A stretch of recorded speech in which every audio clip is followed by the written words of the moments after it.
बात करने वाले हैं कि आईआरसीटीसी ने एक नया रूल जारी कर दिया है। तो फिर नया रूल जारी करने के पीछे बहुत सारे कारण हैं। तो फिर ये जो नया रूल आ चुका है वो बहुत सारे लोगों को अच्छा भी लगेगा और बहुत सारे लोगों को बुरा भी लगेगा। तो आज के इस वीडियो में मैं आपको पूरा डिटेल बताऊंगा कि जो आईआरसीटीसी नया रूल लाया है वो कैसे कैसे काम करेगा। तो चलिए वीडियो को शुरू करते हैं। फ्रेंड, आईआरसीटीसी का नया रूल जो है वो वेटिंग लिस्ट टिकट पर है। तो फ्रेंड, जब भी हम लोगों को कहीं पर भी यात्रा करना होता था तो अगर मान लीजिए उस ट्रेन में अगर सीट अवेलेबल नहीं है तो हम लोग जाकर के वेटिंग लिस्ट टिकट निकलवा लेते थे। और हम लोगों का टिकट जब कंफर्म नहीं होता था, जैसे हम लोग ऑनलाइन अगर बुक करते थे तो जब कंफर्म नहीं होता था तो टिकट जो है वो कैंसिल हो जाता था चार्ट बनने से पहले, और आपका जो पैसा है आपके बैंक अकाउंट में पैसा वापस रिटर्न आ जाता था। लेकिन फ्रेंड, अगर आप वहीं पे खिड़की से जाकर के टिकट निकलवाते हैं वेटिंग लिस्ट टिकट, तो अब खिड़की वाला तो पैसा वापस नहीं करेगा और आपका जो टिकट है वो कंफर्म नहीं हुआ, वेटिंग लिस्ट में ही है।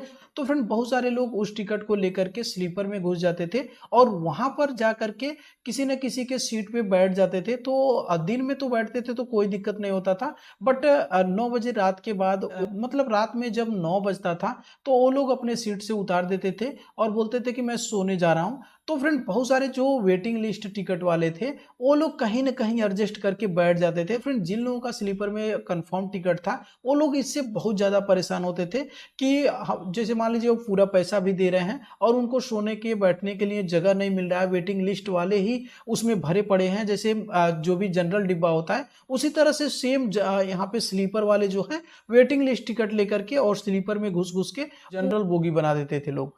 तो फ्रेंड, इसको देख करके बहुत सारे लोग कंप्लेन किए हैं आईआरसीटीसी को। तो आईआरसीटीसी ने एक कदम उठाया है कि जिन लोगों ने ऑनलाइन बुक किया है उनका तो टिकट कैंसिल हो ही जा रहा है, बट जो लोग खिड़की से टिकट वेटिंग लिस्ट टिकट निकलवा लेते हैं और वो लोग जाके स्लीपर में बैठ जा रहे हैं तो वो लोग अब स्लीपर में नहीं बैठे, आपको जनरल बोगी में जाके बैठना होगा। जो भी जनरल बोगी होता है उसमें आपको बैठना है, ना कि आपने स्लीपर ना कि आपने स्लीपर टिकट लिया है, ना कि आपने स्लीपर वेटिंग लिस्ट टिकट लिया है तो आप स्लीपर में घुस जाए। अगर स्लीपर में आप घुसेंगे तो आपको काफी ज्यादा प्रॉब्लम होगा और आपसे काफी ज्यादा जुर्माना भी लिया जाएगा।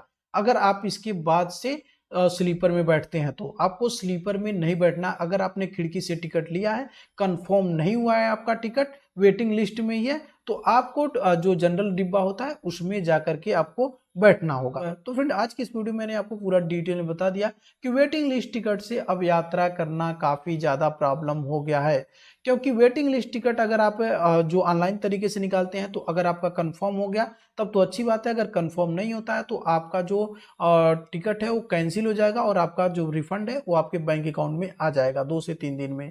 अगर आपने खिड़की से निकलवाया है टिकट को तो उस टिकट को लेकर के आप यात्रा तो कर सकते हैं, बट स्लीपर में आप नहीं जाएंगे, आप जनरल बोगी में ही जाकर के यात्रा कर सकते हैं।